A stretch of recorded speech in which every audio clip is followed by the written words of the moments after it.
Welcome to the Four Sides TV. LRS utter flop. గత ప్రభుత్వం ఏదైతే భూమి రిజిస్ట్రేషన్లకు సంబంధించింది కొన్ని నిబంధనలు ప్రకటించిందో ఆ ప్రకటించిన తర్వాత భూములకు సంబంధించింది కొనుగోలుదారైనటువంటి వారు LRS చేపించుకోండి, ఖచ్చితంగా LRS వచ్చే వరకు మీరు అసలు డబ్బులే కట్టకండి, మేము అధికారంలోకి వచ్చిన తర్వాత ఫ్రీగా LRS చేస్తాం, ల్యాండ్ రిజిస్ట్రేషన్స్ స్కీమ్కి సంబంధించిన ఒకటి తీసుకొస్తాం, తద్వారా మీరు ఏదైతే ఉన్నదో ఒక్క రూపాయి కూడా చెల్లించకుండా మీ భూములకు సంబంధించింది రెగ్యులరైజేషన్ చేసుకోవచ్చు అని అధికారంలో వచ్చిన కాంగ్రెస్ ప్రభుత్వం వచ్చిన తర్వాత నుండి LRS స్కీమ్ను వారు ఇంట్రడ్యూస్ చేసినప్పటికీ అక్కడ వాస్తవానికి మనం చూసినట్టయితే LRS స్కీమ్కు సంబంధించింది గత 20-25 సంవత్సరాల నుంచి ఏదైతే భూములు కొనుగోలు చేశారో అది మధ్యతరగతి కుటుంబాలే కావచ్చు, పేద తరగతి కుటుంబాలే కావచ్చు, లేకుంటే ఒక బిలో పవర్టీ స్కీమ్ కింద వారికి సంబంధించిన ఏదైతే ప్రభుత్వాలు ఇచ్చాయో 80 గజాల్లో 100 గజాలు 150 గజాలు వాళ్ళకి ఏదైతే భూములు ఇచ్చాయో దానికి సంబంధించి LRSకు అంటే రెగ్యులరేషన్ చేసుకోవాలంటే కూడా వేల రూపాయలు కట్టవలసి వస్తుంది. ఎప్పుడైతే వేల రూపాయలు కట్టడానికి వాళ్ళు వెళ్తున్న సమయంలోనే ఆ భూమి ఫస్ట్ ఆఫ్ ఆల్ FTLలో ల్యాండ్లో ఉందా లేకుంటే బఫర్ జోన్లో ఉంది అన్నట్టు ఇరకాటంలో పెట్టుకుంటూ NOC తీసుకురండి రెవెన్యూ ఆఫీస్ నుండి అని మరొకసారి వాళ్ళు ఎవరైతే చెప్పుకుంటా పోతున్నారో ఆ సమయంలోనే ఏవైతే కొనుగోలుదారులు ఉన్నారో కొన్న వాళ్ళు ఉన్నారో వాళ్ళు ఎంత ఆవేదనకు గురితున్నారో ఎన్ని బాధలు పడుతున్నారో. అసలు LRS స్కీమ్ తీసుకొచ్చిన తర్వాత టార్గెట్గా చేసి 1500 కోట్ల రూపాయలు మేము వసూలు చేస్తాం, మాకు వస్తా ఆదాయం అని అనుకున్న సమయంలోనే కేవలం 150 కోట్ల రూపాయలు మాత్రమే సమకూర్చగలిగింది. ఈ విషయంపై వాస్తవానికి LRS భూ ఆక్రమణ చేసిన వారికి LRS ఎప్పుడు చేసుకున్న తర్వాత భూ ఆక్రమణ చేసిన వారికి కూడా ఆ ఆక్రమణలు కూడా ఒక LRS చేసుకున్నంత మాత్రాన అది రెగ్యులరైజ్ అయిపోతాయా? అక్రమదారుడు ఒక మంచి దాంట్లో వచ్చేస్తారా? రాంగ్ ప్యాత్లో వెళ్ళిన వాళ్ళు రైట్ ప్యాత్లో వచ్చేస్తారని అది వాళ్ళు నిర్ణయించకపోతారా? ఈ విషయంపై చర్చించడానికే ఈరోజు ఏదైతే మనం LRS అట్టర్ ఫ్లాప్ కార్యక్రమం నిర్వహిస్తున్నామో ఇందులో పాల్గొనడానికి మనతోటి సలహాలు పంచుకోవడానికి అలాగా ఆవేదనలు ఎవరైతే పడుతున్నారో వాళ్ళ బాధలు వాళ్ళ గాథలు వినిపించడానికి మనతోటి ఈరోజు ఉన్నారు. First of all Naragoni Praveen Kumar గారు, తెలంగాణ రియల్టర్ అసోసియేషన్ ప్రెసిడెంట్ గారు నారగోని ప్రవీణ్ కుమార్ గారు, అలాగే హైకోర్టు న్యాయవాది అయినటువంటి కాంపల్లి ఉదయకాంత్ గారు కూడా మనతోటి ఉన్నారు. అలాగే BRS నాయకులైనటువంటి అమరేందర్ గారు కూడా ఉన్నారు. అలాగే కాంగ్రెస్ నాయకులైనటువంటి భీమరావు నాయక్ గారు మరికొద్దిసేపట్లో మన ముందుకు రాబోతున్నారు. బీజేపీ రాష్ట్ర నాయకులైనటువంటి అర్రగోళ్ళ శ్రీనివాస్ యాదవ్ గారు కూడా మనతోటి ఈరోజు జూమ్ లింక్లో మాట్లాడడానికి సిద్ధంగా ఉన్నారు. అలాగే వి బాలరాజు విశ్రాంత తహసీల్దార్, ఏదైతే రెవెన్యూకు సంబంధించి అసలు LRS స్కీమ్ అంటే ఏంటి, BRS ప్రకటించినప్పటికీ BRS అంటే ఏంటి, LRS అంటే ఏంటి, LRSను ఎలా విధి విధానాలు ఉన్నాయో దాని మీద కూడా విశ్లేషించడానికి అసలు ఎంతవరకు సమంజసం అనేది వివరించడానికి మనతోటి ఈరోజు వి బాలరాజు గారు విశ్రాంత తహసీల్దార్ గారు కూడా మనతో ఉన్నారు. ఫస్ట్ మనం ఒకసారి రియల్టర్ అసోసియేషన్ ప్రెసిడెంట్ అయినటువంటి ప్రవీణ్ కుమార్ గారి దగ్గరికి వెళ్దాం. ప్రవీణ్ కుమార్ గారు, నారగోని ప్రవీణ్ గారు, మీరు చెప్పండి, ప్రస్తుతానికి రియల్టర్ అసోసియేషన్ ప్రెసిడెంట్గా ప్రస్తుతం మీ బాధలేంటి? ఇప్పుడు ప్రస్తుతం ఉన్న ప్రభుత్వం ఏదైతే LRS పథకం తీసుకొచ్చింది దీనిపై మీరు ఎలా దీన్ని స్పందిస్తారండి? సార్ మీ ఫోన్ అన్మ్యూట్ చేయండి సార్ ప్లీజ్.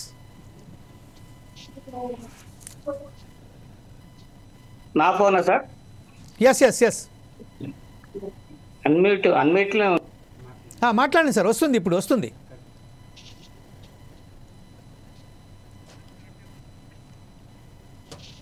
మాట్లాడండి సార్ ప్రవీణ్ కుమార్ గారు. మరి ఇప్పుడు మ్యూట్లోకి వెళ్ళిపోయింది సార్ మళ్ళీ మీ ఫోన్.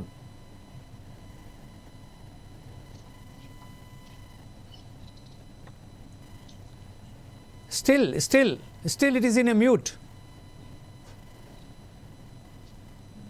ఓకేనా సార్? ఇప్పుడు ఓకే సార్, మాట్లాడండి.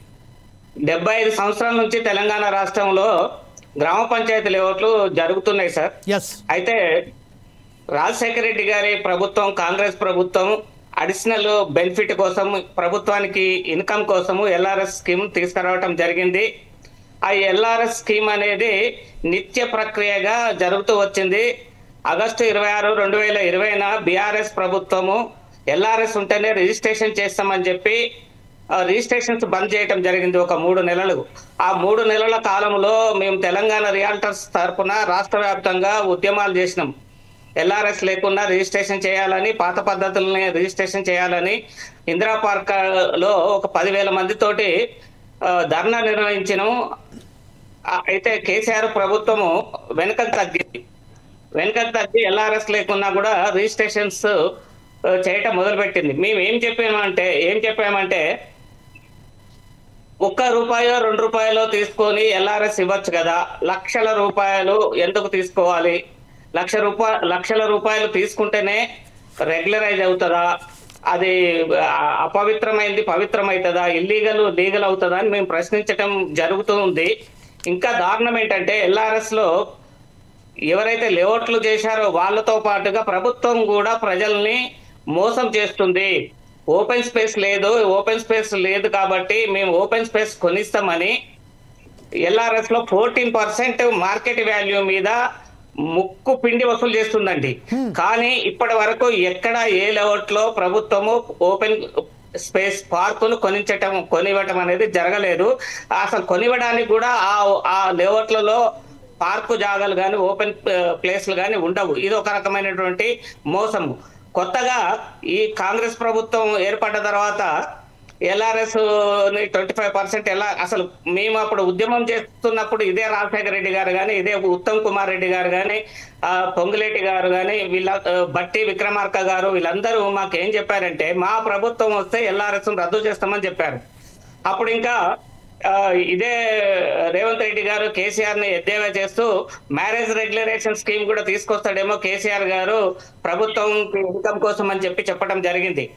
అట్లాంటి వీళ్ళు ఈ రోజు ఎల్ఆర్ఎస్ ను రద్దు చేయకపోగా 25% రాయితీ ఇస్తే అందరు ఒకేసారి వచ్చి కడతారేమో, కొన్ని వేల కోట్ల రూపాయలు ప్రభుత్వ ఖజానాకు వస్తాయని చెప్పి ఆలోచన చేసి వాళ్ళు 25% రాయితీ ప్రకటిస్తూ ఏం చేశారంటే ఇంకాస్త ఎల్ఆర్ఎస్ ప్రక్రియని జటిలం చేశారు. ఏంటంటే ఇప్పుడు ఏం చేయాలి? ఎల్ఆర్ఎస్ తీసుకోవాలంటే 3 కిలోమీటర్ల డిస్టెన్స్ లో, చెరువు 3 కిలోమీటర్ల డిస్టెన్స్ లో ఉన్న చోట కూడా, ప్రభుత్వ భూమి కూడా 2-3 కిలోమీటర్ల చోట ఉన్నట్టు ఎట్లాంటి ప్రాబ్లమ్స్ లేని ప్లాట్లను కూడా ప్రొహిబిటెడ్ లిస్ట్ లో చూపిస్తుంది ఇప్పుడు ఎల్ఆర్ఎస్ స్కీమ్ లో. లేకపోతే ఎఫ్టీఎల్ లను బఫర్ జోన్ లోనే చూపిస్తుంది. అంటే దరఖాస్తుదారుడు ఎల్ఆర్ఎస్ కట్టడానికి పోయినప్పుడు ఏమవుతుందంటే మీది ప్రొహిబిటెడ్ లిస్ట్ లో ఉంది, లేదా ఎఫ్టీఎల్ లో ఉంది, మీరు ఎంఆర్ఓ ఆఫీస్కి పోయి ఎన్ఓసి తేవాలి, ఇరిగేషన్ ఆఫీస్కి పోయి ఎన్ఓసి తేవాలి, మున్సిపల్ ఆఫీస్ పోయి ఎన్ఓసి తెచ్చినప్పుడు మాత్రమే మీకు ప్రొసీడింగ్ ఇస్తామని చెప్పి ఇబ్బందులకు గురి చేస్తున్నారు.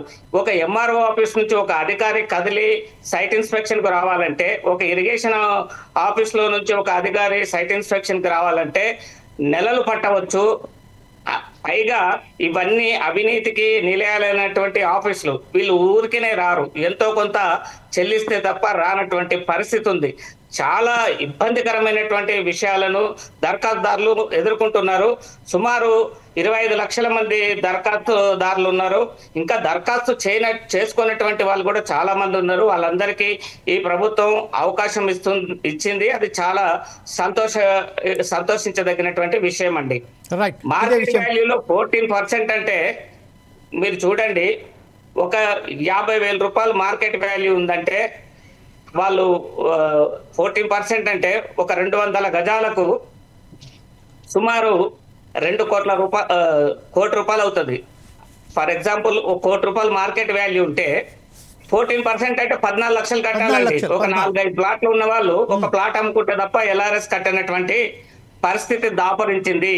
ఇది ప్రజల మీద భారమే. ఎల్ఆర్ఎస్ వల్ల ప్రజలకు కొత్తగా వచ్చే ఉపయోగం ఏం లేదు, ప్రభుత్వానికి మాత్రమే లాభం ఉంటుంది, ప్రజలకు నష్టము. ఆర్థికంగా చితికిపోతున్నారు. ఒకప్పుడు 25,000కో 50,000కో కొన్నటువంటి ప్లాట్కు ఇవాళ 1,50,000, 2 లక్షలు, 3 లక్షలు ఎల్ఆర్ఎస్ కట్టాల్సినటువంటి పరిస్థితి ఏర్పడింది కాబట్టి ప్రజల మీద ఒక పక్క మేము ఉచితంగా ఇల్లు కట్టిస్తామని చెప్తున్నారు. అట్లాంటి ప్రభుత్వము మళ్ళా ఏదో 100 గజాలు 200 గజాలు ఉన్నటువంటి వాళ్ళ మీద లక్షలు ఎల్ఆర్ఎస్ రూపంలో భారం వేయటం అనేది సమంజసం కాదు. ఖచ్చితంగా ఈ ఎల్ఆర్ఎస్ ను రద్దు చేయాలని మేము తెలంగాణ రియాల్టర్స్ అసోసియేషన్ తరఫున డిమాండ్ చేస్తున్నాం సార్. రైట్ సార్, ఇదే విషయంపై ఒకసారి ఉదయకాంత్ గారి దగ్గరికి వెళ్దాం. ఉదయకాంత్ గారు హైకోర్టు న్యాయవాది అయినటువంటి, ఇప్పుడు ప్రస్తుతం ఏదైతే సమస్యలు వచ్చాయో ఆ సమస్యల పట్ల ప్రస్తుతం రాష్ట్రానికి సంబంధించింది ఉచితంగా చేసిస్తాము అన్న ప్రభుత్వాలు ఈరోజు 14% ఎల్ఆర్ఎస్ ఫీజు విధించి నానా ఇబ్బందులకు గురి చేస్తున్నది. ఈ విషయంపై అనేక కేసులు కూడా కోర్టులో పెండింగ్లో కూడా వచ్చేసాయి.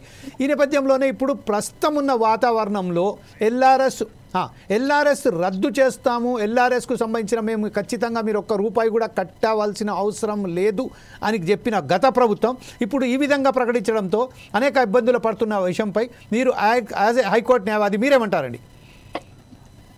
టెక్నికల్ గా ఆలోచించితే సార్, ఇదివరకు మన బ్రదర్ మాట్లాడినట్టుగా రెవెన్యూ డిపార్ట్మెంట్ లో కరెక్షన్స్ ఉన్నాయి. దాని తర్వాత రెవెన్యూ ఆఫీషియల్స్ సరిగా వర్క్ చేస్తలేరు. అండ్ దాని తర్వాత ఏదైతే ఈ గత ప్రభుత్వం అన్నది దానికి వ్యతిరేకంగా ఈ ప్రభుత్వం మాట్లాడేసి ల్యాండ్ రెగ్యులరైజేషన్ స్కీమ్ అనేది తొలగిచ్చేస్తానని చెప్పేసి ముఖ్యమంత్రి గారు మాట్లాడిన మాటలు అంటే ఇప్పుడు మాట్లాడుతున్నారు. అంటే గత ప్రభుత్వంలో జరిగినాయి అన్ని కూడా మనము ఇప్పుడు గుర్తుపెట్టుకోవాలి. ఫస్ట్ ఇన్స్టెన్స్ లో లాస్ట్ ప్రీవియస్ గవర్నమెంట్ లో ఏదైతే ఎల్ఆర్ఎస్ స్కీమ్స్ అనేది ఇంట్రొడ్యూస్ చేసిన తర్వాత ల్యాండ్ అంటే అనాథరైజ్డ్ లేఅవుట్ వేసిన వాళ్ళు ఎవరెవరైతే ఉన్నారో వాళ్ళందరికీ కూడా అంటే ఇప్పుడు ఈ రోజు జరిగేది కాదు, ఇది కొన్ని ఇయర్స్ బ్యాక్ నుంచి లేఅవుట్స్ వేస్తా ఉన్నారు. లేఅవుట్స్ వేసిన తర్వాత ఆబ్వియస్లీ గ్రామ పంచాయతీ లేఅవుట్స్ కు ప్రాపర్ అథరైజేషన్స్ ఉన్నాయి. అండ్ దాని తర్వాత ఇప్పుడు మనం మాట్లాడుతున్నట్టుగా ఈ ఎఫ్టీఎల్ కానీ లేదంటే కనుక ఈ బఫర్ జోనింగ్ లో కూడా చాలా మటుకు కన్స్ట్రక్షన్స్ జరిగినాయి మనకు తెలిసింది. దాన్ని ముఖ్యమంత్రి గారు ఇనిషియేట్ తీసుకొని ఈ హైడ్రా అన్న ఒక కాన్సెప్ట్ ద్వారా అవన్నీ కూడా కూల్చివేయడం జరుగుతా ఉన్నది. సో ఇప్పుడు మోర్ పర్టికులర్లీ ఇప్పుడు ల్యాండ్ రెగ్యులరైజేషన్ చేయడం వల్ల 14% ఆఫ్ ద ట్యాక్సెస్ గవర్నమెంట్ కట్టాలంటే ₹1,14,00,000 కట్టాలని చెప్పి ఇది వరకు బిల్డర్స్ అసోసియేషన్ ప్రెసిడెంట్ ఎవరైతే మాట్లాడుతూ చెప్పుకుని రావడం జరుగుతా ఉంది. కానీ ఒక ఫ్యాక్ట్ మీరు గుర్తుపెట్టుకోవాలి, సరే ప్రభుత్వం తీసుకున్న నిర్ణయము ఇప్పుడున్న పరిస్థితులలో తప్పనిసరి పరిస్థితులు తీసుకున్న నిర్ణయాన్ని కూడా మనం స్వాగతించాల్సిన అవసరం ఉంటుంది. ఎందుకంటే గడిచిన కొద్ది సంవత్సరాల క్రితం ఈ ఎల్ఆర్ఎస్ అనేది ఇప్పుడు వచ్చింది కాదు, కొన్ని ఇయర్స్ బ్యాక్ వచ్చింది. అప్పుడు కొన్న లేఅవుట్స్ కొన్న వాల్యూ, దాని తర్వాత ఇప్పుడున్న మార్కెట్ వాల్యూని ఒకసారి మీరు కన్సిడరేషన్స్ లోకి తీసుకోండి. దాని తర్వాత ఒక్కసారి ల్యాండ్ రెగ్యులరైజేషన్ అయిన తర్వాత అప్పుడున్న మార్కెట్ వాల్యూకు ఇప్పుడు మనం మార్కెట్ లో అమ్మబోయే వాల్యూ చాలా అబ్నార్మల్ గా పెరుగుతా ఉన్నది. అది కూడా కొంచెం బిల్డర్స్ అర్థం చేసుకొని కోఆపరేట్ చేయాల్సిన అవసరం ఉంటుంది. మోర్ పర్టికులర్లీ ఈ రెగ్యులరైజేషన్ ప్రాసెస్ డిలే ప్రాసెస్ ఒకటి అయితే ఉన్నది. దాన్ని మనము ఎట్టి పరిస్థితిలో కొంచెం కోఆపరేట్ చేయాలి ప్రభుత్వానికి.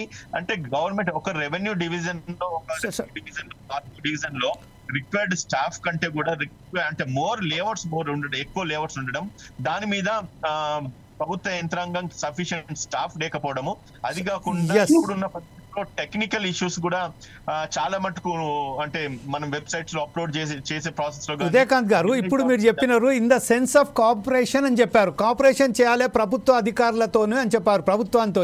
ఆ విషయంలో ఇప్పుడు ఒక సెన్స్ ఆఫ్ కోఆపరేషన్లో మనం 3 నెలలు ఒకవేళ కనుక మనము ఎల్ఆర్ఎస్ గురించి ఒక అధికారి దగ్గరికి వెళ్తే అతను అక్కడ ఈ ల్యాండ్ ఏదైతే ఉన్నదో బఫర్ జోన్లో ఉన్నది, లేకపోతే అది ఎఫ్టీఎల్ జోన్లో ఉన్నది, దీనికి సంబంధించిన మీరు ఎన్ఓసి రండి అని చెప్పినప్పుడు అతను రెవెన్యూ అధికారుల దగ్గరికి వెళ్తున్నాడు. ఈ నేపథ్యంలోనే కనీసం దానికి సంబంధించిన 3 నుంచి 6 నెలల సమయం పడుతుంది. అది దానికి త్వరలో చేయాలంటే అధికారులు మీరు చెప్తున్నట్టుగానే ఇప్పుడు అక్కడ ఎవరు కూడా యంత్రాంగం లేదు, సరి అయిన పద్ధతిలో లేదు. ఇప్పుడు మరొకసారి పొంగులేటి శ్రీనివాసరెడ్డి గారు ఏమన్నారు, దీన్ని డిజిటలైజేషన్ చేస్తాము, రిజిస్ట్రేషన్ను కేవలం 15 నిమిషాలలో మీకు రిజిస్ట్రేషన్ అయితే చెప్తున్నాం. ఇది సాధ్యమయ్యే పనేనా? Time it may take time అండి. అండ్ అసాధ్యమైనది ఏది కాదు. ఎందుకంటే గ్లోబలైజేషన్ ఎప్పుడైతే టెక్నాలజీ పెరుగుతుందో, టెక్నాలజీ పెరిగిన తర్వాత గ్లోబలైజేషన్ కూడా ఎక్కువ పెరుగుతా ఉన్నది. And step by step process జరుగుతా ఉన్నది. ముమ్మాటికి ఇది 100% possible, nothing is impossible. It may take some time. ఎందుకంటే again that's not a time means it's not a going to be a give a 1 week or 2 weeks. It's almost all 6 months of time. అది చెప్పండి. అండి అది విషయం నేను చెప్తా ఉంటే మీరు ఇంటరప్ట్ చేయడం జరిగింది. నేనేమంటున్నానంటే ఇప్పుడు ఏదైతే గవర్నమెంట్ లో రిక్వైర్మెంట్ ఆఫ్ స్టాఫ్ ఏదైతే ఉన్నదో అది చాలా తక్కువ ఉన్నారు. మనం అర్థం చేసుకోవాల్సిన అవసరం ఉన్నది. ఎప్పుడైతే సఫిషియెంట్ స్టాఫ్ ఉండి లేకపోతే మనకు అనుకున్న టెక్నాలజీ ఏదైతే ఇప్పుడు ఆన్లైన్ సర్వీసెస్ అంత క్విక్ గా ఫంక్షనింగ్ చేస్తే ఎటువంటి డిలే ప్రాసెస్ కూడా ఉండదన్న విషయాన్ని కూడా గమనించాల్సిన అవసరం ఉన్నది. ఇప్పుడు అట్లా మీకు మాట్లాడుకొస్తే గవర్నమెంట్ లో ల్యాబ్సెస్ ఎట్లా అయితే ఇప్పుడు మనకు కనబడతా ఉన్నదో దాన్ని ప్రభుత్వం ఖచ్చితంగా ముమ్మాటికి అడ్రస్ చేస్తుంది. అంటే నేను అడ్వకేటే కాదు, కాంగ్రెస్ పార్టీ రిప్రజెంటేటివ్ కూడా ఉన్నాను కాబట్టి నేను ఒకటి చెప్తున్నాను. పార్టీ సైడ్ నుంచి అండ్ పార్టీ సైడ్ నుంచి ఒక తీసుకోవాలి కాబట్టి అంటే పార్టీని వెనకేస్తున్నాను అన్నది కాదు. ఇప్పుడు ఒక్క నిమిషం సార్, మన మిత్రులు ఉదయకాంత్ గారు మనకు సంబంధించిన ఇప్పుడు బీజేపీ నాయకులైనటువంటి అవకాశం దొరికిందని చెప్పేసి తప్పు పట్టే ప్రయత్నం చేయకండి. Right, okay, right sir is raising a finger. Srinivas Yadav గారు బీజేపీ అధికార ప్రతినిధి అంటే బీజేపీ సంబంధించిన ఇష్యూ ఇది ఎప్పటి కాంగ్రెస్ ప్రభుత్వం ఎల్ఆర్ఎస్ మొత్తం రద్దు చేస్తానే సార్. అదే విషయంలో ఒక విషయం ఏంటంటే సార్, బోత్ ఆఫ్ యూ ప్రభుత్వం కోఆపరేట్ చేయడం కాదు, ప్రజలు కోఆపరేట్ చేయడానికే మిమ్మల్ని గెలిపించిండ్రు. కానీ ఎల్ఆర్ఎస్ అనేది మీ ఎలక్షన్ హామీలో రద్దు చేస్తామని ఇచ్చింది. దాని మీద మీరు మాట్లాడిస్తే బాగుంటది. నన్ను పూర్తి కానివ్వండి శ్రీనివాస్ గారు. ఉదయకాంత్ గారు ఒక్కటే నిమిషం అండి, ధర్మ్యాల మధ్యలో ఇంటరప్ట్ అవుతున్నాను మరొకసారి. ఏదైతే గతంలో కాంగ్రెస్ నాయకులైనటువంటి ఉత్తమ్ కుమార్ రెడ్డి కానీ సీతక్క కానీ లేకపోతే కొద్దిగా ఇప్పుడున్న చీఫ్ మినిస్టర్ రేవంత్ రెడ్డి గారు ఏమన్నారో ఒకసారి ప్రత్యేకంగా మనం విన్న తర్వాత మరొకసారి మనం శ్రీనివాస్ యాదవ్ గారు చెప్పినట్టుగా మన అమరేందర్ గారి దగ్గరికి వెళ్ళి మళ్ళీ తర్వాత మన దగ్గరికి వద్దాం. సార్ ఒక్కసారి PCR, can you play that by particular ministers who are right now? TRS వద్దు, ఎల్ఆర్ఎస్ వద్దు, కాంగ్రెస్ ఏమొద్దు, మేము అధికారంలోకి వస్తాం, వచ్చినాక రెగ్యులరైజేషన్ ఉచితంగా చేస్తామని చెప్పి వాళ్ళ రక్తాన్ని పీల్చాలనేటువంటి ఆలోచనతో రాష్ట్ర ప్రభుత్వం ఉంది. వీలైతే అసలు కట్టబాకండి. ముబ్బడిగా మీరు తీసుకొచ్చిన అప్పులన్నింటినీ కట్టడానికి ఆ అప్పుల భారం ఈ రోజు ప్రజల మీద వేస్తా ఉన్నారు ఈ రకంగా. ఇక ఎల్ఆర్ఎస్ పేరుతోటి కొత్త మళ్ళా అంటే దోచుకోవడానికి దాచుకోవడానికి ప్రజల దగ్గర చిల్లి గవ్వలేకుండా చేయడానికి ఇదొక నాటకం. టీఆర్ఎస్ అయిపోయింది, ఎల్ఆర్ఎస్ అయిపోయింది, ఇంక ఎంఆర్ఎస్ తెస్తాడంట. పెద్ద మంచి నేను పెద్ద మంచి ఎల్ఆర్ఎస్ అంటే అయ్యా ఇంక ఎంఆర్ఎస్ కూడా తెచ్చేటట్టు ఉన్నాడు. అదేంటి అంటే మ్యారేజ్ రెగ్యులరైజేషన్ స్కీమ్ సార్.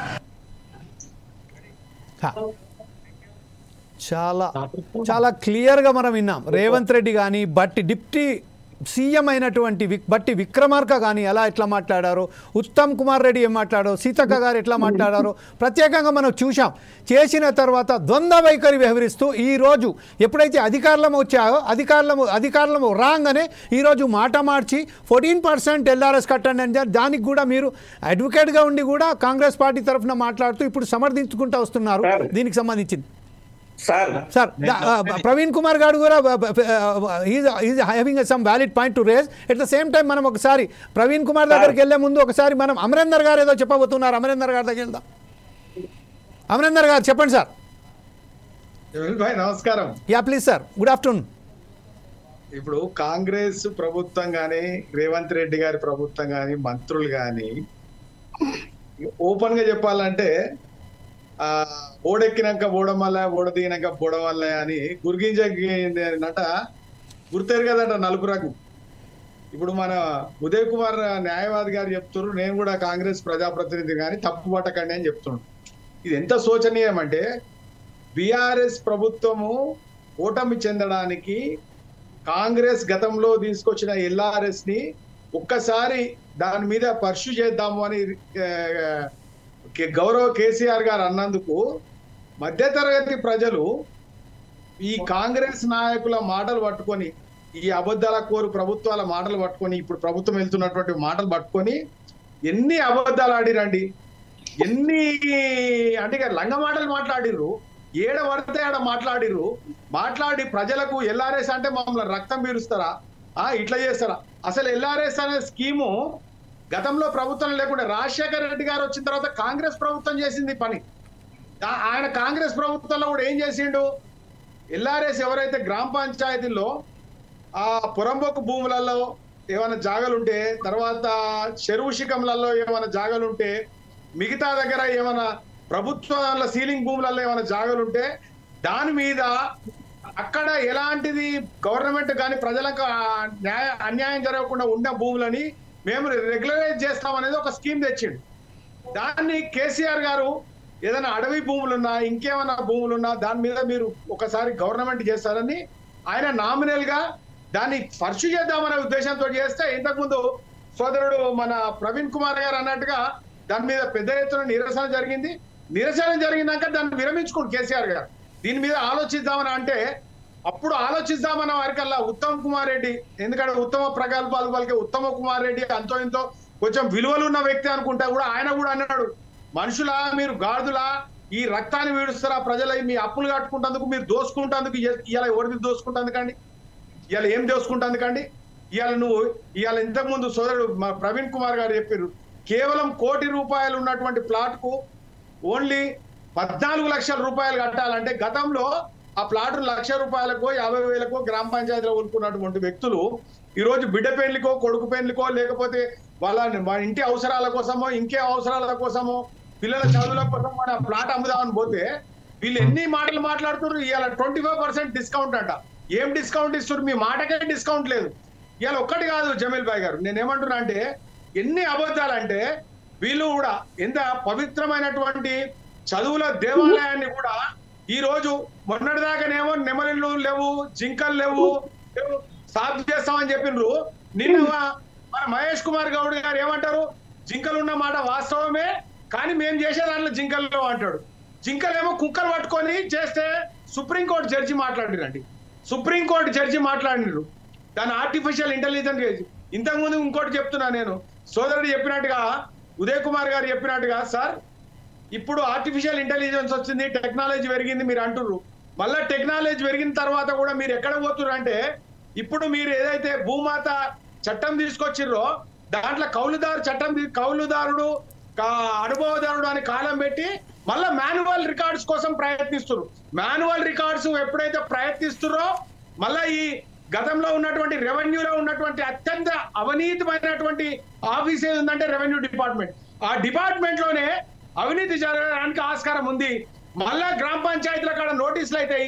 మళ్ళీ ఒక భూమి కొనుక్కున్న ఓనర్ కు అమ్మిన ఆయనకు సంబంధం లేకుండా దాన్ని ఆర్డీఓ గారు పర్మిషన్ ఇవ్వాలి, కలెక్టర్ గారు పర్మిషన్ ఇవ్వాలి, ఇట్లాంటివన్నీ చేస్తారు.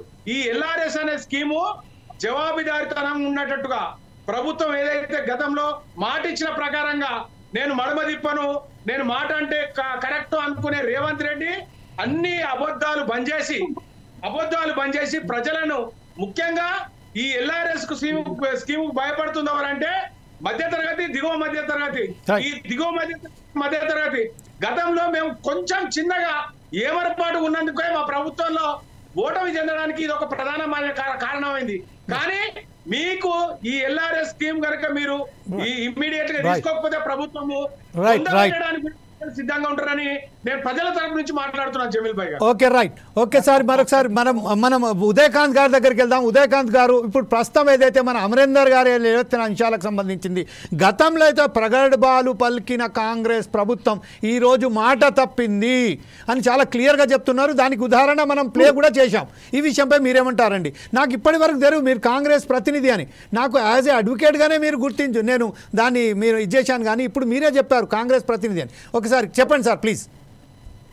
అంటే ఆ మిత్రుడు మన అమరేందర్ సార్ మరి ఏ రాజకీయ పార్టీకి చెందినవారో మరి మాకు తెలియదు. నేను చెప్పాను సార్ బీఆర్ఎస్ రాష్ట్ర నాయకులు అని చెప్పాను సార్ నేను.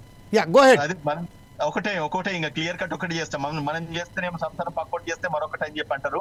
ఇంకా దానికి నిదర్శనమే మన మిత్రులు చెప్తున్న మాటలు అర్థమైతా ఉన్నాయి. గడిచిన ప్రభుత్వం చేసిన మాట్లాడండి. తప్పు చేసినాము, నేను గుండె మీద చేసుకొని చెప్పిన నేను. మేము చిన్న ఏమరపాటు చేస్తే ప్రజలు మమ్మల్ని శంకించి ఆ రోజు మమ్మల్ని పక్కన పెట్టి మీకు అధికారం ఇచ్చిర్రు. అన్ని అబద్ధాల మాటలు మాట్లాడిర్రు. దౌర్భాగ్యం రక్తం పీడుస్తున్నారు అన్నారు, నరాలు తీస్తున్నారు అన్నారు, ప్రజలను చంపుతున్నారు. ఆ మాటను మాట్లాడి పట్టి విక్రమార్క ఈ రోజు పేద ప్రజల పక్షాన ఉండకుండా ఏదో అమరేందర్ గారు లెట్ హిమ్ కంప్లీట్. ఉదయకాంత్ గారు come on address the gallery sir please. Telangana రాష్ట్రంలో కాంగ్రెస్ పార్టీ అధికారంలోకి వచ్చిన తర్వాత ఒక్కసారి కళ్ళు అంటే బయర్లు గమ్మే పరిస్థితులు ఈ రోజు ఏర్పడేది. గడిచిన ప్రభుత్వం ఏం చేసింది అన్నది మనం 50 ఏళ్ళు మీరే ఉన్నారు, ఇలా కొత్తగా వచ్చిందేముంది? రాజకీయాలు మాట్లాడే దానికంటే ఒక న్యాయవాదికి నేను కూడా ఒక సలహా ఇస్తాను, దయచేసి అర్థం చేసుకోండి. ఇప్పుడు అప్పుడున్న పరిస్థితులు, అప్పుడున్న రేట్లు, ఇప్పుడున్న రేట్లు చాలా మారినాయి. దాని తర్వాత మీరు ఇప్పుడు అంటున్నారు ఆ రోజు ₹1,00,000 ఈ రోజు ఖచ్చితంగా ముమ్మాటికి 4 నుంచి 5 లక్షల రూపాయలు ఖచ్చితంగా పలుకుతా ఉన్నది మార్కెట్ లో. అర్థం చేసుకోండి. ఇప్పుడున్న గ్రామ పంచాయతీలో ఉన్న లేఅవుట్స్ ఏవైతున్నాయో అప్పుడున్న గ్రామ పంచాయతీ వాల్యుయేషన్స్ ఒకసారి మీరు కన్సిడర్ చేసుకోండి. దాని తర్వాత ఇప్పుడు మార్కెట్ వాల్యూస్ కన్సిడర్ చేసుకోండి. ఏ స్కీమ్ వచ్చినప్పుడు కూడా ప్రభుత్వం నుంచి ఒకవేళ ఒక రికగ్నైజేషన్ వస్తే కనుక ముమ్మాటికి మార్కెట్ వాల్యూ 100% దాంట్లో వేరియేషన్ అయితే చాలా ఉంటదన్న విషయాన్ని మీరు ఒకసారి గమనించి బిల్డర్స్ అందరూ కూడా అర్థం చేసుకోవాల్సిన పరిస్థితి ఉన్నది. గడిచిన ప్రభుత్వంలో ఏవైతే అనాథరైజ్ కన్స్ట్రక్షన్స్ కి రెగ్యులరైజేషన్ పెండింగ్ ఉన్నాయి, ఇది unauthorised construction. Okay sir, sorry for interruption sir. Unauthorised construction చెప్తున్నారు, అనాథరైజ్డ్ లేఅవుట్స్ అంటున్నారు. దానికి పర్మిషన్ ఇచ్చింది కూడా మన ప్రభుత్వాలే కదా. దానికి సంబంధించిన ఇప్పుడు ప్రజలకు ఎందుకు బలి చేస్తున్నారు? బలి ఇక్కడ ప్రజలు ఎక్కడ బలి అయితే లేరు. ఎవరైతే ల్యాండ్స్ కొన్న వాళ్ళు, ల్యాండ్స్ కొన్న ప్రతి ఒక్కరు కూడా బిల్డింగ్ నేను ఒక ఉదాహరణ చెప్తా ప్లీజ్, దయచేసి ఒక్క ఉదాహరణ చెప్తా. ఎన్కన్వెన్షన్ కి ఇచ్చిన ఇప్పుడు ఉన్నటువంటి రేవంత్ రెడ్డి తెలుగుదేశంలో ఉన్నప్పుడే ఎన్కన్వీనర్స్ కు పర్మిషన్లు ఇచ్చారు. ఎన్కన్వీనర్స్ కి ఇచ్చింది, చెరువులలో చేసింది కాంగ్రెస్ ప్రభుత్వము, గతంలో తెలుగుదేశం ప్రభుత్వం. కానీ ఇప్పుడు వచ్చిన తర్వాత మేమేదో చీడతాము, మేమేదో చేస్తాము, మేమేదో చెప్తాము, ఆ సినిమా ఇండస్ట్రీస్ అంతా భయపెడిస్తే కోట్ల రూపాయలు మాకు వస్తాయి అనే ఉద్దేశంతో పుచ్చుకున్నారు సార్. మనం డిబేట్ లో కూర్చున్నాము, న్యాయంగా మాట్లాడండి. భూ అక్రమాలు కానీ తెరదీసింది కాంగ్రెస్ ప్రభుత్వం, పాల్పడ్డది మీ బీఆర్ఎస్ ప్రభుత్వం. దాని వెనక ఇప్పుడున్న ఎల్ఆర్ఎస్ దాని మీద మాట్లాడండి. ఇప్పుడు మీరు ఇప్పుడు దొంగలు ఊర్లు పంచుకున్నట్టు గతం మీరు ఏం చేసిండ్రు, 10 ఏళ్ల కింద మీరు ఏం చేసిండ్రు, గతంలో కాంగ్రెస్ ఏం చేసింది, ఇప్పుడున్న కాంగ్రెస్ ఏం చేసింది, మధ్యలో మీరేం చేసిండ్రు, ప్రజలందరూ తేటదిల్లమైంది, అందరు చూస్తున్నారు. శ్రీనివాస్ గారు చిన్న విన్నపం అండి, మీ ఫ్రేమ్ కొంచెం వెనక్కి వెళ్ళండి, మీ ఫేస్ కట్ అవుతుంది, కొంచెం వెనక్కి వెళ్ళండి, వెనక్కి ఫోన్ కొంచెం డౌన్ చేసుకోండి, ఎందుకంటే మీ ఫేస్ కట్ అయిపోతుంది టోటల్గా. ఇప్పుడు just you have a chance right now, come on speak out sir, మాట్లాడండి సార్. ఇప్పుడు గత ఎల్ఆర్ఎస్ దాని మీద మనం డిబేట్ చేసుకుంటే బాగుంటది. కానీ ఇప్పుడు ఆ ప్రభుత్వం ఏం చేసింది, ఈ ప్రభుత్వం ఏం చేసిందంటే దొంగలు ఊర్లు బాందుకున్నట్టు. ఇప్పుడు వాళ్ళు గతంలో ఎల్ఆర్ఎస్ తీసుకొచ్చింది కాంగ్రెస్, దాన్ని వాడుకొని పూర్తి స్థాయిలో ప్రజలను రక్తం కాదు, మీరు నరాలు మాంసం కానించి మీరు బీఆర్ఎస్ ప్రభుత్వం పిక్కొని తిన్నది. ఈ రోజు కనుక ఒక ప్రభుత్వ ఉద్యోగి కానీ, ఒక సామాన్యుడు కానీ ఒక ప్లాట్ కొనుక్కుందామంటే ఈ ఎల్ఆర్ఎస్, ఈ రిజిస్ట్రేషన్ ఫీజులు కట్టడానికే భయపడి ఎవరు కొనలేరు. ఈరోజు సామాన్యుడు వచ్చి ఒక సిటీలో కానీ ఒక ఇల్లు కట్టుకోవాలంటే ఇప్పుడు తన కళ, ఒక ఇల్లు కట్టుకోవడం అనేది ఒక మిథ్య, ఒక బ్రహ్మ కళలాగా అయిపోతుంది. అది ఎందుకు? గతంలో గత 10 సంవత్సరాలుగా పరిపాలించిన కేవలం బీఆర్ఎస్ చేసిన అవకతవకలతోటి, భూ అక్రమాలతోటి మాత్రమే. చెరువుల ఆక్రమించిన ఎవరు? అద్భుతంగా నడిచింది, డబ్బులు వచ్చినాయి, ఇప్పుడు మొత్తం రక్తం మాంసం ముద్దలు, బొక్కలు, సామాన్య ప్రజలు ఎవరు బతకడానికి వీలు లేదు. ఇప్పుడు దయచేసి చెప్తున్నాము, ఈ కాంగ్రెస్ ప్రభుత్వం కనుక ఎన్నికల హామీ ఇచ్చిన హామీ నిలబెట్టుకొని తాను ఇచ్చిన ఈ ఎల్ఆర్ఎస్ రద్దు చేస్తామని హామీ నిలబెట్టుకున్నాను, లేకపోతే ఖచ్చితంగా మా బీజేపీ తరఫున ఉద్యమం చేపట్టి ఈ మీ బీఆర్ఎస్ ప్రభుత్వానికి ఏ విధంగా బుద్ధి చెప్పినామో కాంగ్రెస్ ప్రభుత్వానికి కూడా అదే విధంగా బుద్ధి చెప్పడానికి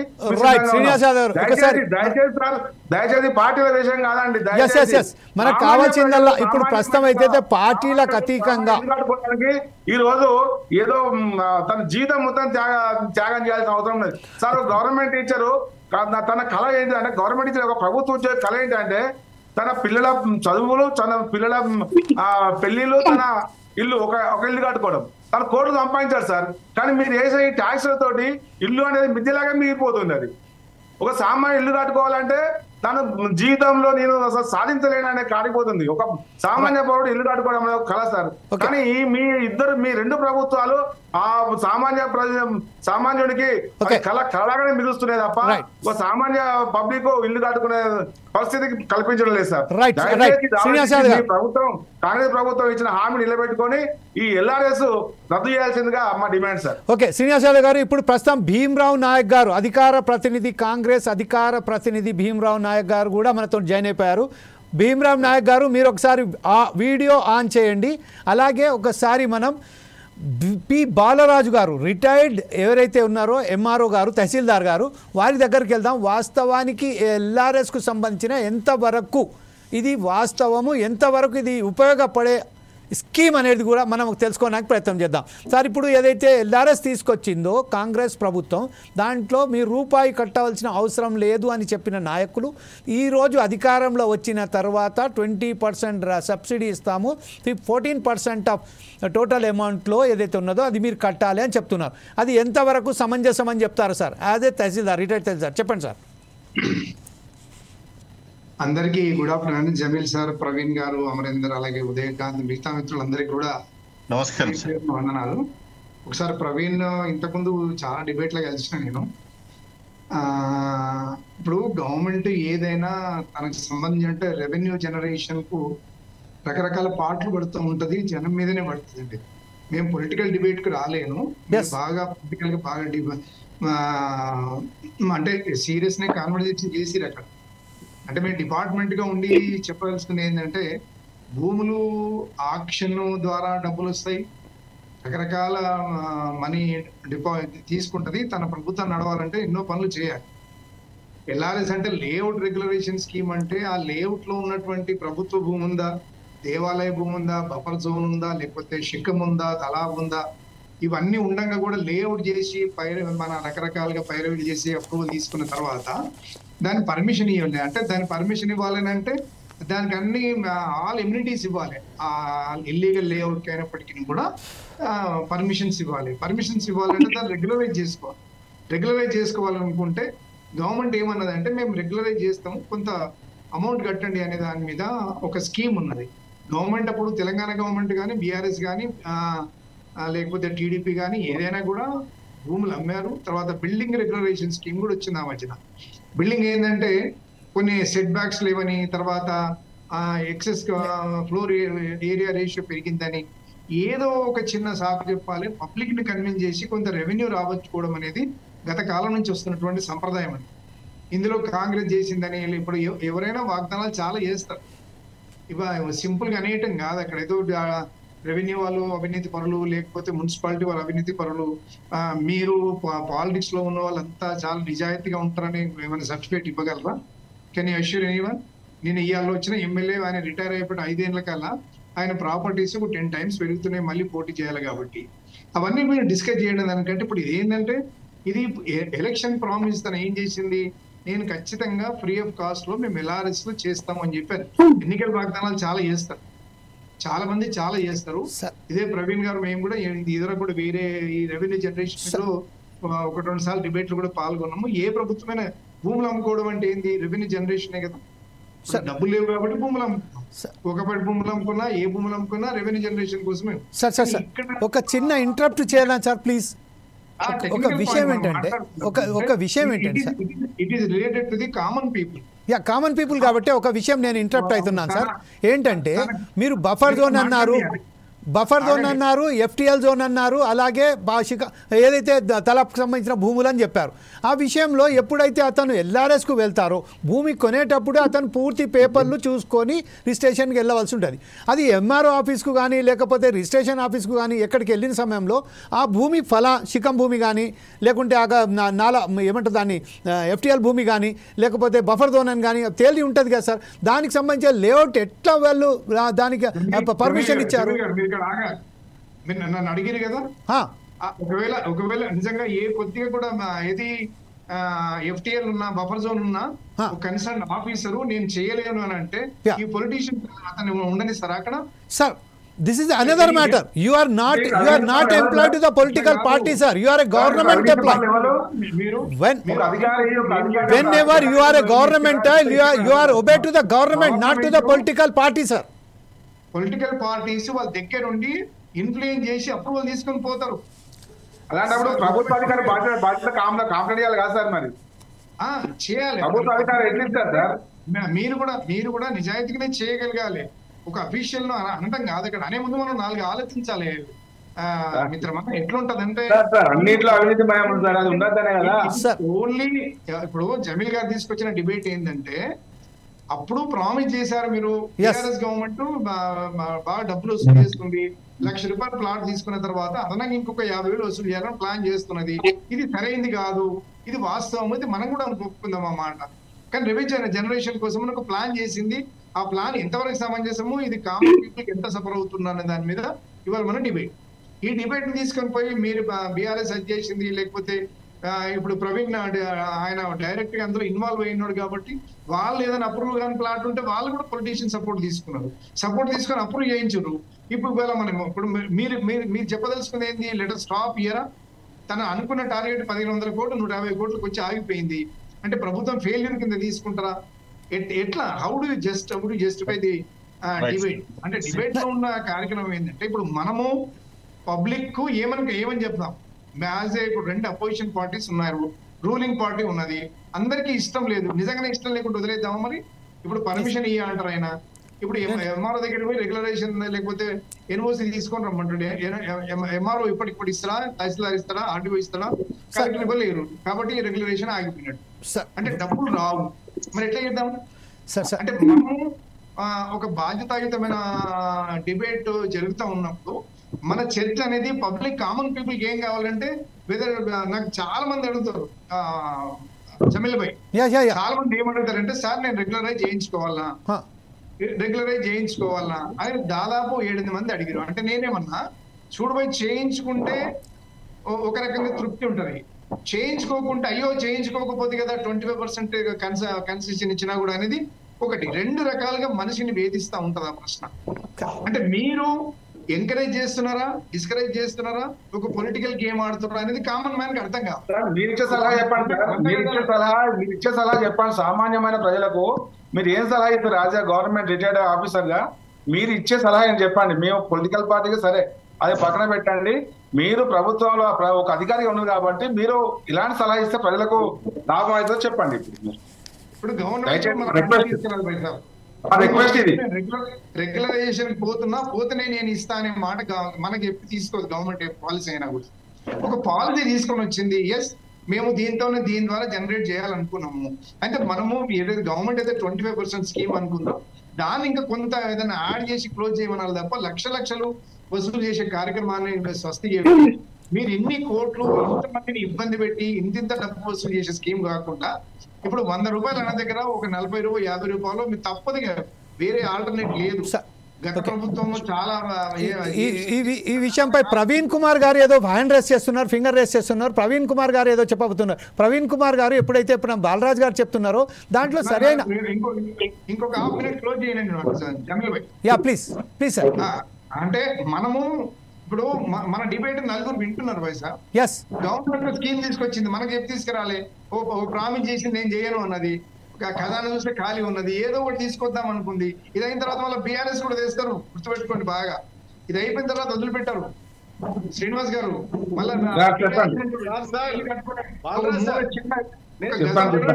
దాని మీద చిన్న సబ్మిషన్ సార్.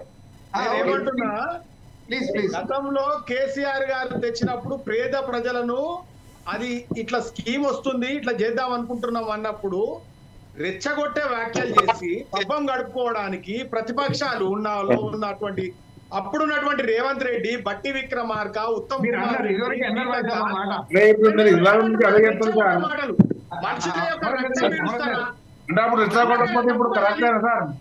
అమరేందర్ గారు ఇదివరకు అన్నారు మీరు ఆ మాట.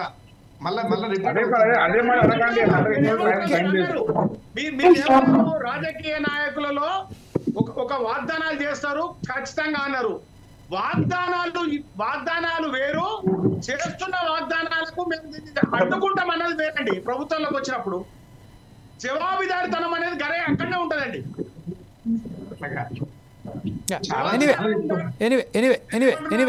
ఎనీవే ప్రవీణ్ కుమార్ గారు ఇప్పుడు యాజ్ ఎ రియల్టర్గా ఇంతకుముందు కూడా గతంలో కూడా మీరు ఒకసారి క్వశ్చన్ రేస్ చేశారు. ఏంటంటే ఎప్పుడైతే ఈ బీఆర్ఎస్ బఫర్ జోన్లు ఇవన్నీ ఉన్నాయో దానికి అధికారులు ఏదైతే అప్పుడు చట్టబద్ధంగా వాళ్ళు లేఅవుట్కు పర్మిషన్ ఇచ్చారు కట్టడాలు, అంటే మనం కేవలం ఎల్ఆర్ఎస్ మీద మాట్లాడుతున్నామండి. బీఆర్ఎస్ ఇంకా ముట్టుకోలేదు, మనం బీఆర్ఎస్ రాలేదు, కానీ మనం బీఆర్ఎస్ మీద చర్చ కూడా లేదు, ఎల్ఆర్ఎస్ మీదనే ఉన్నది.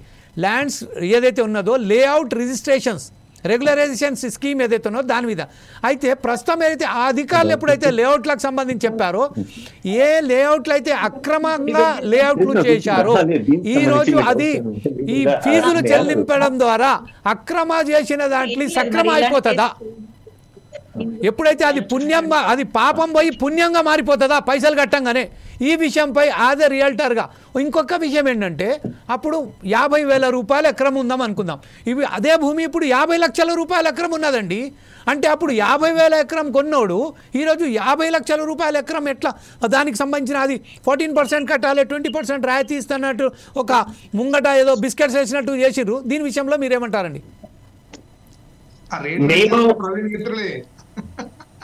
మేము బీఆర్ఎస్ గవర్నమెంట్ లో ఎల్ఆర్ఎస్ కు వ్యతిరేకంగా ఉద్యమం చేస్తున్నప్పుడు రేవంత్ రెడ్డి గారిని కలవటం జరిగింది. స్వయంగా ఎల్ఆర్ఎస్ కు సంబంధించిన వివరాలు ఆయన గారికి ఇచ్చాను నేను.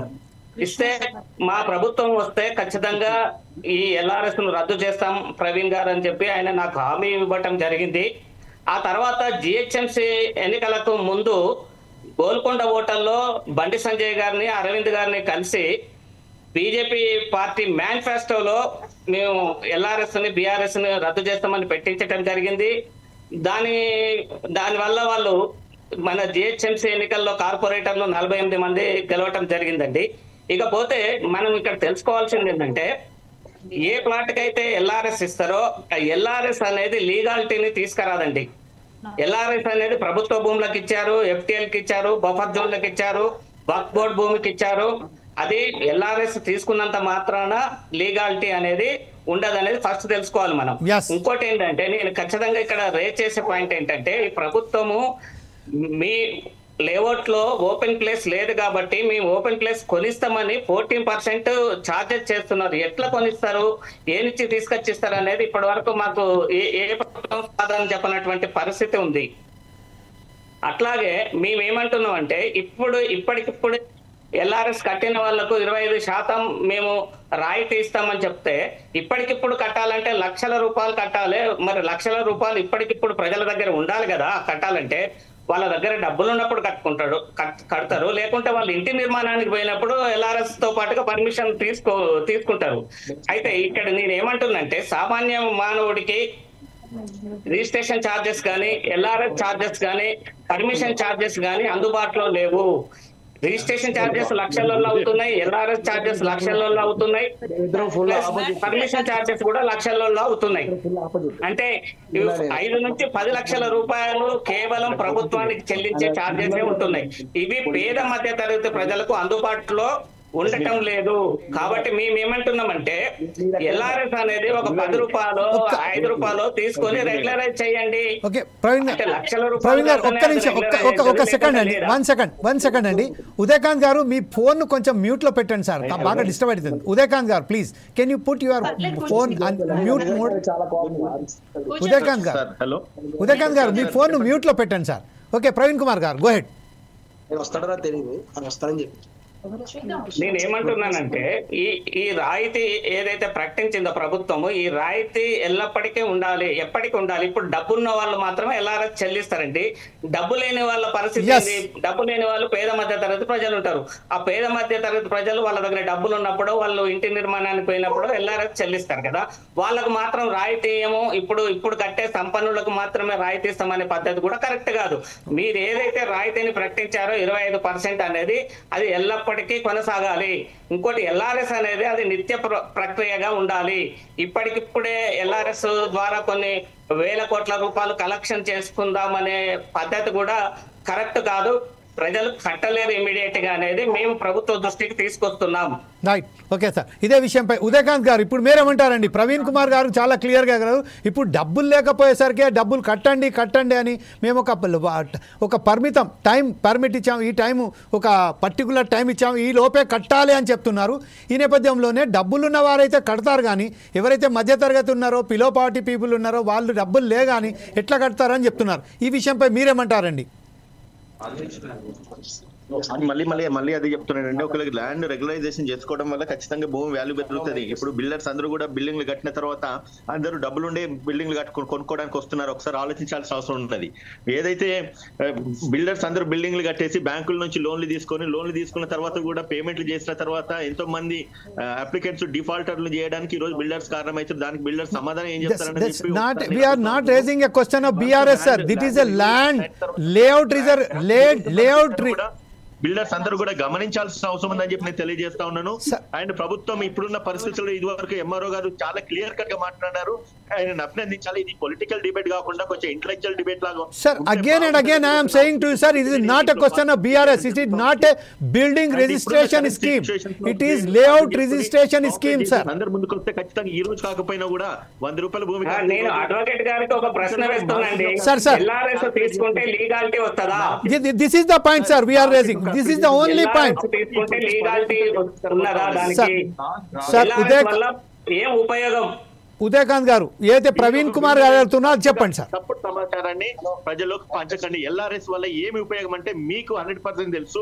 ల్యాండ్ ఒకసారి రెగ్యులరైజ్ అయిన తర్వాత రెగ్యులరైజ్ అయిన ల్యాండ్ వాల్యూస్ ఖచ్చితంగా that is not a question of land value గురించి పక్కన పెట్టి మా అమరేందర్ గారు ఏదో చెప్పబోతున్నారు. అమరేందర్ గారు మీరు చెప్పండి సార్. అమరేందర్ గారు అండ్ శ్రీనివాస్ యాదవ్ గారు కూడా రేపు చేస్తారు. పర్మిషన్స్ శాంక్షన్స్ అన్ని కూడా. Sir, Udayakant garu, please permit other people to speak out. Udayakant garu, just please permit other person to speak and raise the questions.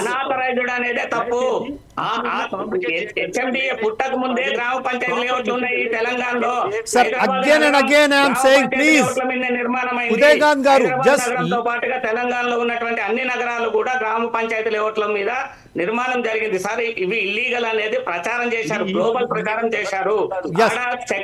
గ్రామ పంచాయతీ సెక్రటరీ పర్మిషన్ ఇస్తాడు, అట్లాగే అక్కడ ఉన్నటువంటి సర్పంచ్ ఇస్తారు. అవి ఇల్లీగల్ అనేది కాదు, రెవెన్యూ కోసం ప్రభుత్వం ప్రచారం చేసినటువంటి ఇప్పుడు దాన్ని చర్యగా మేము భావిస్తున్నాం. ఇప్పుడు Udayakant garu, let Mr. Amarinder can speak out, and as well as Srinivas Yadav also want to raise some questions. Amarinder first. LRS కంటే లీగాలిటీ వస్తుందా? అమరేందర్ గారు చెప్పండి. 100% వస్తుంది అన్న విషయాన్ని మీరు గమనించాల్సిన అవసరం ఉంది. తప్పు రాదు సార్. మాట్లాడిన దాంట్లో చట్టదూరం గానీ ఇవాళ సామాన్యుడు ఒక ప్లాట్ కొనుక్కుంటే ఆయనకు ఇల్లు కట్టుకుంటేందుకు రేటు పెరుగుతుంది. సార్ ఈ ఇంటర్ డిబేట్ నేను ఒకటే చెప్తున్నా, ఇంటర్ డిబేట్ అంతా రాజకీయం అయిపోతుంది. No sir, we are not going to. No sir, we are raising the valid questions to you as an advocate, and as well as we don't know that you are representing the Congress. You as an advocate. గమనించాలి. LRS అనేది ప్రభుత్వ భూములకు ఇచ్చారు, board భూములకు LRS ఇచ్చారు, FTL కి LRS ఇచ్చారు, buffer zone కి ఎల్ఆర్ఎస్ ఇచ్చారు. కానీ అవి రెగ్యులరైజ్ అయినట్టు కాదు. సీలింగ్ భూములకు ఇచ్చారు. ఉదయ్ కుమార్ గారు మీకు చెప్తున్నా, ఆథరైజ్డ్ అనేది కాదు. ల్యాండ్ వాల్యూ పెంచుకుంటే పేద ప్రజల వాళ్ళకు ఏమి లాభం లేదు. మీకు చెప్తున్నా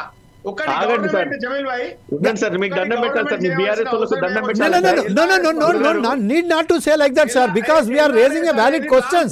You have to give a proper answer to that.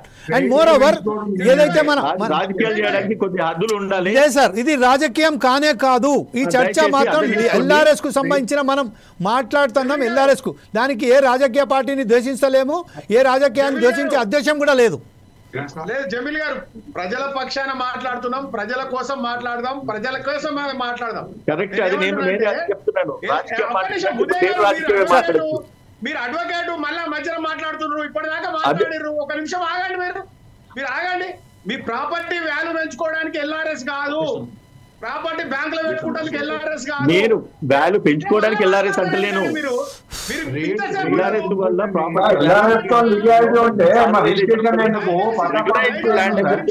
అవకాశం ఉంటది. అడ్డగోలుగా లేఅవుట్లు వేసేసి 4-5 లేఅవుట్ తీసుకొచ్చేసి వేసిన తర్వాత ఈ రోజు కోర్టుకి ఎన్ని కేసులు వస్తాయని నాకు తెలుసు. బిల్డర్లు ఎంత మంది సగం బిల్డింగ్ కన్స్ట్రక్ట్ చేసి ఆగండి, నన్ను కంప్లీట్ చేయండి. సగం బిల్డింగ్ కట్టి బ్యాంకు లోన్ తీసుకున్న తర్వాత డిఫాల్ట్ అయ్యేటోళ్ళు ఇవాళ లోన్ల మీద వచ్చి వాళ్ళకి సిబిల్ ఖరాబ్ పడిపోయేసి అప్పులు కట్టడానికి బ్యాంకు ఇంట్రెస్ట్ కట్టుకోవడానికి వాళ్ళు మళ్ళీ అప్పులు చేసి కడతా ఉన్నారు. ఇదే బిల్డర్స్. నేను చెప్తున్నా కదా, నేను పేర్లు చెప్పలేను కానీ బిల్డర్లు అందరూ కూడా సగం బిల్డింగ్లు కట్టి ఆగిపోయినాయి. దీనికి గల కారణాలు ఏంటి అని చెప్పి అడుగుతా ఉన్నాను. దీనికి ఎవరు సమాధానం చెప్పాలని నేను అడుగుతా ఉన్నాను. బ్యాంకు లోన్ తీసుకొని బ్యాంకులో డిఫాల్ట్ అవుతున్నారు పబ్లిక్. వాటికి సమాధానం ఒక్కసారి అన్ఆథరైజ్డ్ కన్స్ట్రక్షన్ చేసుకున్న తర్వాత మీరు రెగ్యులైజేషన్ లేనప్పుడు బిల్డర్స్ చేతులు వేసేస్తున్నారు. ఏ సమాధానం చెప్తారు నేను అడుగుతాను. ఒకసారి శ్రీనివాస్ యాదవ్ గారి దగ్గరికి వెళ్దాం. మీరు ఇద్దరు యాదవ్ గారు మీరు చెప్పండి సార్. ఇది మేము ప్రస్తుతం అయితే మనం ఈ డిబేట్ రాజకీయంగా తీసుకెళ్తున్నామని చెప్తున్నారు. రాజకీయంగా కాదు, ఇది ప్రజాపక్షమైన డిబేట్, ప్రజలకు అవసరమయ్యే డిబేట్ కాబట్టి ప్రతి దానికి ఇంకా కోడిగుడ్డు మీద ఈకలు పీక ప్రయత్నం మాత్రం చేయకండి. అక్కడ బిల్డర్స్ ఉన్నారు. ఇది స్టేట్ రెవెన్యూకి సంబంధించింది, పబ్లిక్ ఇష్యూకి సంబంధించింది, స్టేట్ రెవెన్యూ సంబంధించింది, స్టేట్ యొక్క క్రెడిబిలిటీకి సంబంధించింది. ఆగమంటే మీరు రాజకీయం చేస్తానంటే నేను మాట్లాడినా ఇంకా 20 నిమిషాలు ఉంటే నేను ఇట్లనే మాట్లాడతా.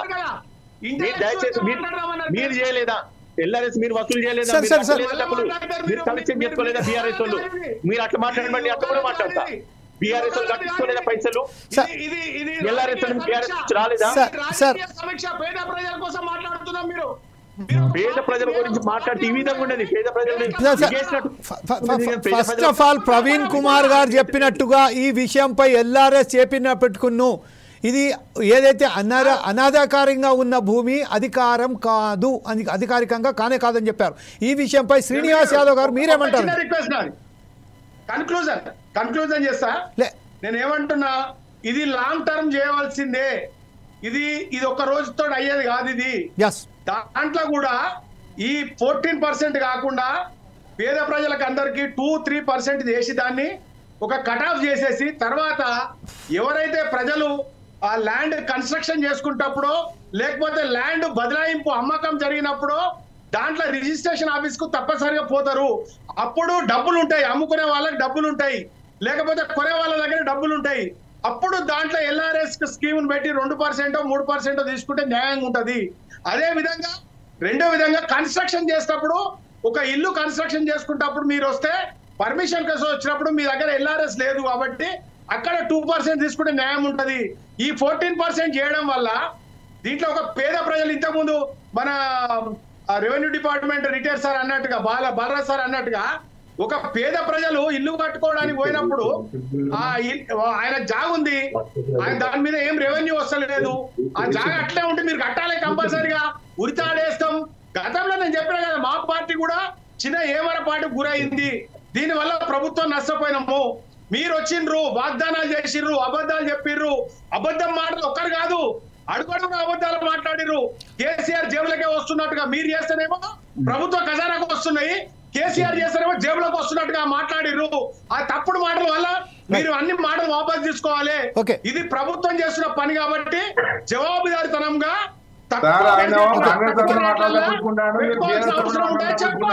అమరేందర్ గారు ఓకే. శ్రీనివాస్ యాదవ్ గారు చెప్పండి. మీరు బీఆర్ఎస్ తరఫున వకాలతా పుచ్చుకుంటారు, అది కాంగ్రెస్ తరఫున వకాలతా పుచ్చుకుంటారు. ఇది కరెక్ట్ కాదు. ఉన్న సమస్య ఏంది, ఎల్ఆర్ఎస్ గురించి ప్రభుత్వం వైఖరి ఏంది అనేది మాట్లాడాలి. మనం ప్రభుత్వం ఏమో హామీ ఇచ్చింది, మనం ఏం చేయాలి, మనం ఇచ్చే సలహా ఏంది అనేది కావాలి సార్. అంతేగాని బీఆర్ఎస్ కాంగ్రెస్ అట్లా చేసింది, బీఆర్ఎస్ ఇట్లా చేసింది అంటే అది జరిగిందే కదా, జరిగింది. ఇప్పుడు ఏం చేద్దాం అనేది కావాలి.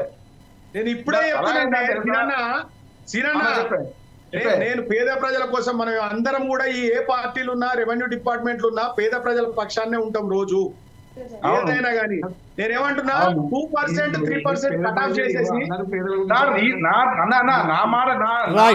Now end of the conclusion. Now the debate is going to be concluded with last point. Last point by Balaraj గారి దగ్గర నుంచి వెళ్ళి మనం ఒకసారి లాస్ట్ కంక్లూడ్ గా చేసే ప్రయత్నం చేద్దాం సార్. ఏదైనప్పటికీ మీరు ఇంతకుముందు గతంలో కూడా చెప్పారు, ప్రభుత్వాలు ఆదాయం పెంచుకోవడానికే ఈ స్కీమ్లు తీసుకొచ్చారు అని చెప్తున్నారు. అయితే కేవలం ఆదాయాల గురించే మీరు పేద ప్రజల మీద ఎందుకు పడ్డారు సార్? అనేక స్కీమ్స్ ఉన్నాయి, ఏమైనా ప్రాజెక్ట్స్ తీసుకోరండి, వేరే విధంగా ఉపాధి కల్పించడానికి ప్రయత్నం చేయండి, వేరే విధంగా వేరే నుంచి వెళ్ళి ఇన్వెస్ట్మెంట్ తీసుకురావడానికి ప్రయత్నం చేయండి. కాకపోతే ఇప్పుడు పేద ప్రజల మీద 14% కట్టండి, 25% రాయితీలు ఇస్తాం అని చెప్పడం వల్ల ఎంతవరకు సమంజసం? ఇంకొక విషయం ఏంటంటే, మనం చాలా మిత్రులు రేజ్ చేసినట్టు, ఇప్పుడైతే ఈ ఎల్ఆర్ఎస్ చేసుకున్నంత మాత్రాన ఏదైతే ఇర్రెగ్యులర్గా ఉన్న భూమి రెగ్యులర్ అయిపోతుందా? రేపు మరొకసారి వేరే ప్రభుత్వం వచ్చినప్పుడు ఏదో ఇంకొక సాగు చూపి అక్కడ వారి మీద మళ్ళా ఏదన్నా వాళ్ళ మీద పెనాల్టీ వేయడానికి ప్రయత్నం చేయడం అన్నట్టు ఏమన్నా గ్యారంటీ ఏంటి? ఈ విషయంపై కంక్లూడ్గా చెప్పండి సార్. బాలరాజ్ గారు, ఒక అవకాశం ఇప్పుడు ఉన్న రాజకీయ పార్టీలో ఉన్న కానీ అధికారంలో ఉన్న వాళ్ళు కానీ గతంలో ఉన్న వాళ్ళు కానీ పేద ప్రజలను ఏ విధంగా పీడించుక తిన్నారో ఎల్ఆర్ఎస్ పేరు మీద నేను లైవ్ లో చూసినా, ప్రత్యక్ష సాక్షి నేనున్నా ఇక్కడ. స్వయంగా నేను కట్టిన ఎల్ఆర్ఎస్ 6 లక్షల రూపాయలకు ఈ రోజు వరకు కూడా ఎల్ఆర్ఎస్ ఇవ్వకుండా గతంలో ఉన్న ఈ టీఆర్ఎస్ బీఆర్ఎస్ ప్రభుత్వం ఆపింది. ఓకే సార్, ఇప్పుడు సార్ ఒకసారి శ్రీనివాస్ యాదవ్ ప్లీజ్ రాజు గారికి కంక్లూడ్ చేద్దాం మనం. కంక్లూడ్ కేవలం ఒక అధికారి ఒక ప్రజాప్రతినిధి కానీ ఒక మీ పార్టీ సంబంధించిన బీఆర్ఎస్ కానీ కాంగ్రెస్ కానీ ఒక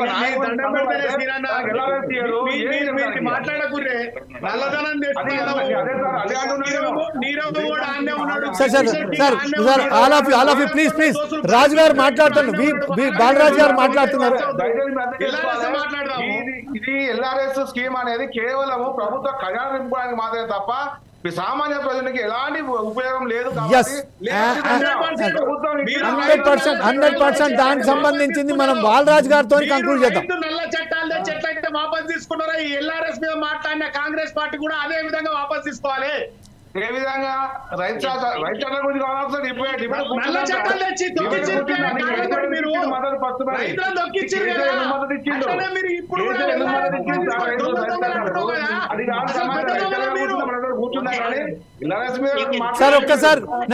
సార్ ఒక్కసారి ఏంటంటే సమయం అయిపోయింది కాబట్టి సమయం అయిపోయింది కాబట్టి బాలరాజ్ గారు please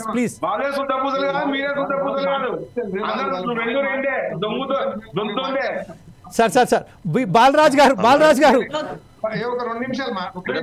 yes sir balraj garu no you have a you don't have a time limit sir, you can speak out on that. ఒక నిమిషం క్లోజ్ చేద్దాం. సార్ ఫోన్ లో మాట్లాడుకుంటూ మనల్ని చెప్తున్నాడు ఆయన ఏం చెప్తాను చెప్పు. బాలరాజ్ గారు ప్లీజ్ నాకు అర్థమైంది, ఊరికే మళ్ళీ రిపిటేషన్ కాదు. ఉదయకాంత్ గారు మీ ఫోన్ మ్యూట్ చేయండి సార్ ప్లీజ్. ఉదయకాంత్ గారు ఫోన్ మ్యూట్ చేయండి సార్. కట్టుకోవాలనుకున్నప్పుడు వాళ్ళు ఖచ్చితంగా తీసుకుంటారు. ఒక డేట్ అవన్నీ పెట్టి జనాలను టెన్షన్ పెట్టడం అయితే కరెక్ట్ కాదు. 1500 అనుకున్నారు, ఒక 10% వచ్చింది. ఆ 10% అసలు ఏమీ రాదనుకున్నది మీరు వాగ్దానం చేసిన దానికి విరుద్ధంగానే మీరు అనౌన్స్ చేసారు. జనం కూడా స్పందించారు. ఒక 150 కోట్లు వచ్చినాయి. దాన్ని కంటిన్యూ చేస్తే బాగుంటది. ఇప్పుడు ఏదైతే మీరు రేటు ఫిక్స్ చేసిరో ఆ రేటు మాక్సిమం తగ్గించి కామన్ పేద ప్రజలనేది ఒక పెద్ద డైలాగ్ అయిపోయింది. అందరూ పేద ప్రజలకి 7 ఉన్నాడు ఆనే ఉన్నారు, ఎవరేం బాగుపడలేదు. ఊళ్ళల్లో దళిత్ సెక్షన్స్ కి ఎవరు కూడా ఇండ్లు లేవు, అట్లే ఉన్నాయి. అవి వీటిలో కూడా మార్పు నోరు తెరిస్తే పేదరికం మాట్లాడతాము, వాళ్ళు అట్లే ఉన్నారు. మీరు 14% 15% ఏదైతే అన్నారో అది మాక్సిమం తగ్గించుకొని దీని వల్ల నాకు ఉపయోగపడుతుంది అని అనుకోవడం. ఇంకా ఏమన్నా అంటే రేటు పెరుగుతుంది అనేది కూడా అది పూర్తిగా అశాస్త్రీయమైన భాష సార్. అది దుర్మార్గమైన భాష. అది ఇంకెంత రేటు పెంచుకుంటాం సార్. అది ఇప్పటికే చుట్టుపక్కల రాష్ట్రాలలో వచ్చి నవ్విపోతున్నారు అంతా. 1,00,000 రూపాయల గతము 800 1000 గత ఎన్నో రేట్లు పెరిగిపోయి ఇంకా రేటు పెంచుకోవడం రెగ్యులేషన్ కరెక్ట్ కాదు. ఇంతకుముందు ప్రవీణ్ ఏమన్నాడంటే వాస్తవానికి అయితే అది కరెక్ట్ వర్డ్. అది 22 ఉన్నాయి, గవర్నమెంట్ ల్యాండ్ లో ఉన్నాయి, అవన్నీ కూడా వాటిని రెగ్యులరైజేషన్ అంటాం. ఇది కొంత గవర్నమెంట్ జనరేషన్ కోసం అనేది ఇది ఏదైతే ఈ స్కీమ్ పెట్టిందో లేఅవుట్ రెగ్యులరేషన్ స్కీమ్ అనేది, మళ్ళీ తర్వాత బీఆర్ఎస్ కూడా వస్తుంది బిల్డింగ్ రెగ్యులేషన్ స్కీమ్ అనేది. ఇది అంటే ప్రభుత్వాన్ని ఎక్కడ కూడా తప్పు పట్టలేము. స్కీమ్ వాళ్ళకి జేబులో పెట్టుకుంటారా, మళ్ళీ జనాలకే ఇస్తారు. కాబట్టి ఆ రెగ్యులరేషన్ స్కీమ్ ను మనం ఎంకరేజ్ చేస్తూనే కానీ ఒక Right, sir. రీజనబుల్ గా ఉండాలి. ఒక రీజనబుల్ పాయింట్ దగ్గర ఆగిపోయేటట్టుగా మనము ప్రభుత్వం మీద ఒత్తిడి తీసుకొచ్చే ప్రయత్నం చేద్దాం. Right sir, thank you very much sir. సమయం అయిపోయింది కాబట్టి మరొకసారి ఈ చర్చ మీద మనం మాట్లాడడానికి ప్రయత్నం చేద్దాం. ఇప్పటిదాకా ఏదైతే చర్చ కొనసాగింది, సారాంశం ఏంటంటే ఏదైతే ప్రభుత్వం తీసుకొచ్చింది ఎల్ఆర్ఎస్ అనే స్కీమ్, దానికి సంబంధించిన 14% కాకుండా మినిమం చేసుకుంటూ టైం లిమిట్ కాకుండా ప్రతి ఒక్కరికి తనకు అవకాశం వచ్చినప్పుడు తనకు ఎప్పుడైతే అవసరం ఉంటుందో అప్పుడే మనం ఆ ఫీజు కట్టేటట్టు ఏర్పాటు చేయాలని కోరుతున్నట్టు మనకు ఈ సారాంశం వచ్చింది. కాబట్టి రేపు ఇంకొకసారి మనం చర్చ నిర్వహించడానికి ప్రయత్నం చేద్దాం. అప్పటిదాకా ఏదైతే మన దాంట్లో పాల్గొన్నారో అమరేందర్ గారికి, అలాగే శ్రీనివాస్ యాదవ్ గారికి, బాలరాజ్ గారికి, నారగోని ప్రవీణ్ కుమార్ గారికి, ప్రత్యేకంగా ఉదయకాంత్ గారికి, ప్రతి ఒక్కరికి ధన్యవాదాలు చెప్తూ రేపు మరొకసారి మీ ముందుకు వస్తాం. అప్పటిదాకా చూస్తుండండి ఫోర్ సైడ్స్ టీవీ.